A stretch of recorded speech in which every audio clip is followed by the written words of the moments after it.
आज फिर आपके बीच हूँ। आज जिस मकसद से मैं आया हूँ सबसे पहले वो हम बता दें।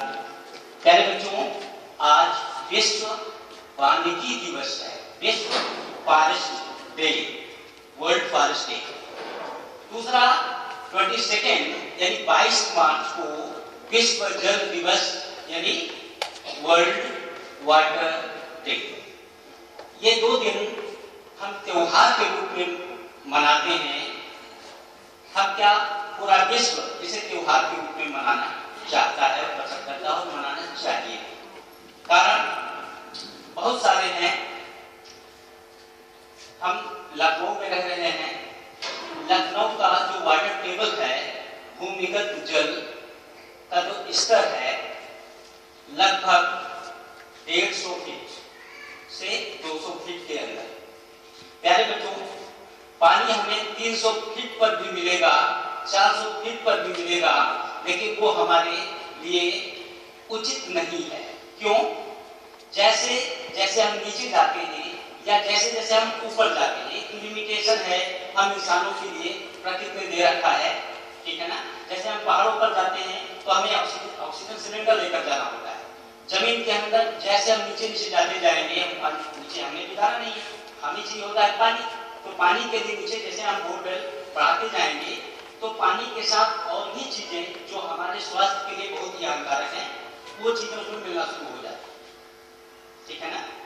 और वो तमाम सारे ऐसे पदार्थ हैं जिनसे हमारे शरीर को बहुत सारे नुकसान, बहुत सारी बीमारियां भी उनके कारण होती रहती है, ठीक है ना। उनमें से जैसे आर्सेनिक है, क्लोराइड है, हैवी मेटल है, ठीक है ना। ये ऐसी चीजें हैं जिनसे हमारे स्वास्थ्य को नुकसान भी पहुंचना, ठीक है ना। तो इस दिवस को मनाने के पीछे तो कारण है कि हम सब अवेयर हो, सावधान बने और जल संरक्षण का के लिए, प्रकृति संरक्षण के लिए, वन संरक्षण के लिए हम सबको साथ मिल करके काम करना होगा। ये किसी एक व्यक्ति के बूते में नहीं है, किसी एक व्यक्ति के हाथ में नहीं है। जैसे माननीय नरेंद्र मोदी जी के बारे में आपने सुना होगा कि उन्होंने दिल्ली में कई जगहों पर झाड़ू लगाया। क्या अकेले नरेंद्र मोदी या हमारे प्रधानमंत्री पूरे देश को साफ रख सकते हैं या साफ कर सकते हैं? नहीं कर सकते। हमारे लखनऊ में नगर निगम नामक संस्था है, सभी को पता है, उसकी जिम्मेदारी में आता है शहर की सफाई, ठीक है ना। हम लखनऊ की आबादी लगभग 40 लाख के आसपास पहुंच रही है, तो हर और घर भी लगभग 20 लाख के आसपास में, 15 लाख के आसपास में है। तो क्या हर घर से या हर घर के बाहर नगर निगम झाड़ू नहीं लगा पाएगा जब तक हम सब अवेयर नहीं होंगे। अवेयर कैसे होना है? उसके लिए हम कुछ चीजें इस्तेमाल कर रहे हैं। सपोज सब्जी लाते हैं, कपड़े खरीद के आते हैं, सब पॉलीथीन में आते हैं या पॉली बैग में आते हैं, तो उनको हमें प्रॉपर प्लेस इकट्ठा करना है।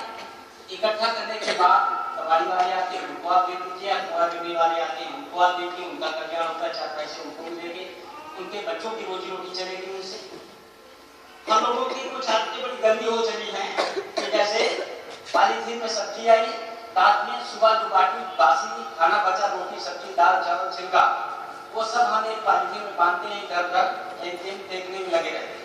फेंकने से क्या होता है, गाय हमारी जो माता कही जाती है वो घूमती रहती है, उस पॉलीथीन के साथ वो खा जाती है।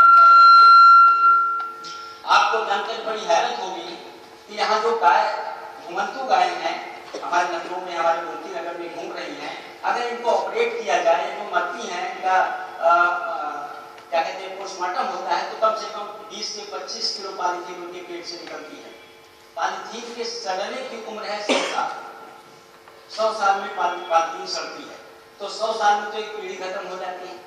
और इस पॉलीथीन का प्रयोग हम बहुत तेजी से करते जा रहे हैं। यानी बच्चों, 2010 में हम पॉलीथीन का प्रयोग कर रहे थे 80,000 टन, और इस समय उसका इतना प्रतिशत बढ़ा है। इस समय हम पॉलीथीन का प्रयोग कर रहे हैं 1,20,000 टन। बहुत रखता है। अगर इसको धरती पर इकट्ठा किया जाता तो शायद पूरी धरती पूरे अपने भारत के क्षेत्रफल पर 6 सेंटीमीटर की परत जम चुकी होगी। এটা আপনার দ্বারা কি চলবে